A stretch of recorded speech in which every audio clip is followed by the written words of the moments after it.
ये वो सर्कल है जिसने क्रिकेट को गंदा करने में कोई कसर छोड़ी नहीं है। तो ये सिलेक्टिव प्रिंसिपल सेट कौन कर रहा है? ये जेशा है, या फिर जेशा के पीछे जो सपोर्ट है बीजेपी की, मोदी की, अमित शाह की, ये प्रिंसिपल्स या तो ये लोग सेट कर रहे हैं।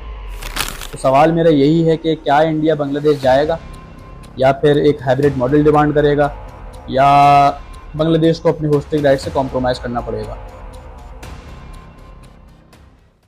आज की वीडियो में मैं एक ऐसे बंदे की बात करूंगा कि जिसने क्रिकेट को, एक जेंटलमैन गेम को गंदा करने में या पॉलिटिसाइज करने में कोई कसर छोड़ी नहीं है। मैं बात कर रहा हूँ जेशा की। जेशा की अपनी खुद की कोई क्वालिफिकेशन नहीं है कि वो बीसीसीआई के अंदर हेड बने बैठे हुए हैं या आईसीसी के इतने बड़ा रोल के ऊपर बैठे हुए हैं। उनकी क्वालिफिकेशन सिर्फ ये है कि उनकी तारें जो है ना वो बीजेपी से जुड़ती हैं, अमित शाह से जुड़ती हैं, नरेंद्र मोदी से जुड़ती हैं। और ये वो सर्कल है जिसने क्रिकेट को गंदा करने में कोई कसर छोड़ी नहीं है, पॉलिटिसाइज करने में कोई कसर छोड़ी नहीं है।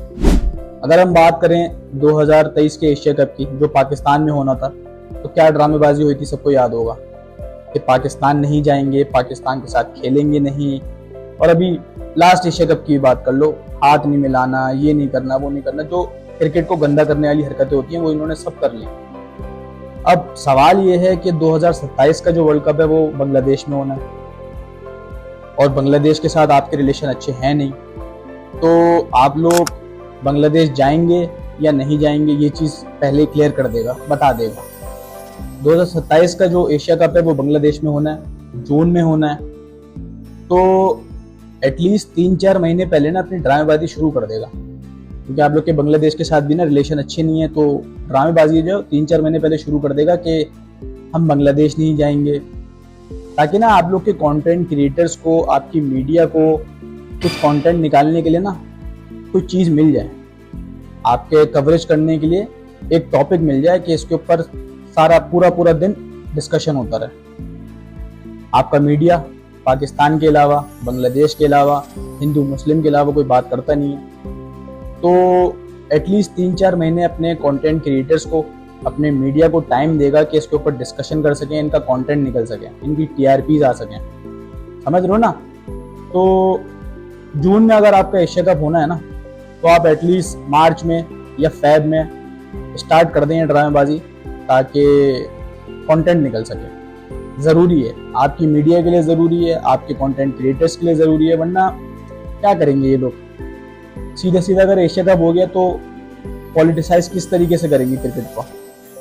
समझ रहे हो? तो 3-4 महीने का इनको गैप देना, इनको मार्जिन देना 3-4 महीने का। देखो, इंडिया और पाकिस्तान के बीच में बायलैटरल सीरीज नहीं होती, फाइन, एक्सेप्टेबल है, कोई मसले वाली बात ही नहीं है। दोनों के दरमियान पॉलिटिकल टेंशन है, तो चलो इस चीज़ से मैं एग्री कर जाता हूँ। लेकिन हर एसीसी टूर्नामेंट से पहले, हर आईसीसी टूर्नामेंट से पहले ये ड्रामेबाजी करना कि हम पाकिस्तान के साथ नहीं खेलेंगे, हम इनसे हाथ नहीं मिलाएंगे, ये चीज़ क्यों? ये दोगलापन क्यों? और जहाँ तक बात करी जाए स्पॉन्सरशिप की, ब्रॉडकास्टिंग राइट्स की, या रेवेन्यू जनरेट करने की, तो पाकिस्तान के साथ खेल लेंगे, कोई मसले वाली बात ही नहीं। तो जहाँ बात आती है ट्रैवलिंग की या होस्टिंग राइट्स की, वहाँ पे इंडिया बैक हो जाता है, वहाँ पे इंडिया अपना दोगलापन दिखाता है। तो ये सिलेक्टिव प्रिंसिपल सेट कौन कर रहा है? ये जेशा है, या फिर जेशा के पीछे जो सपोर्ट है बीजेपी की, मोदी की, अमित शाह की, ये प्रिंसिपल्स या तो ये लोग सेट कर रहे हैं। अब आते हैं 2027 के एशिया कप के ऊपर, जो बांग्लादेश में होना है। ऑब्वियसली बांग्लादेश होस्ट है, तो अभी बांग्लादेश और इंडिया के रिलेशन जो है वो इतने स्मूथ नहीं चल रहे। तो सवाल मेरा यही है कि क्या इंडिया बांग्लादेश जाएगा, या फिर एक हाइब्रिड मॉडल डिमांड करेगा, या बांग्लादेश को अपनी होस्टिंग राइट से कॉम्प्रोमाइज करना पड़ेगा? क्योंकि जो केस पाकिस्तान के साथ हुआ था, हाइब्रिड मॉडल की डील हुई थी, वो केस सेम बांग्लादेश के साथ होगा या नहीं होगा? क्योंकि पावर के हिसाब से रूल्स चेंज करे जा सकते हैं ना। जाहिर सी बात है, इतनी बड़ी बैकिंग है उसके पास, जेशा के पास, अमित शाह की बैकिंग है, मोदी की बैकिंग है, बीजेपी, पूरी बीजेपी की बैकिंग है, तो रूल जाहिर सी बात है चेंज हो सकते हैं। तो आप लोग कमेंट सेक्शन में बताओ, आप लोग क्या सोचते हो? क्या इंडिया बांग्लादेश जाएगा, या फिर कोई ड्रामेबाजी शुरू होगी हाइब्रिड मॉडल की? तो कमेंट सेक्शन में अपना फीडबैक ज़रूर देना यार।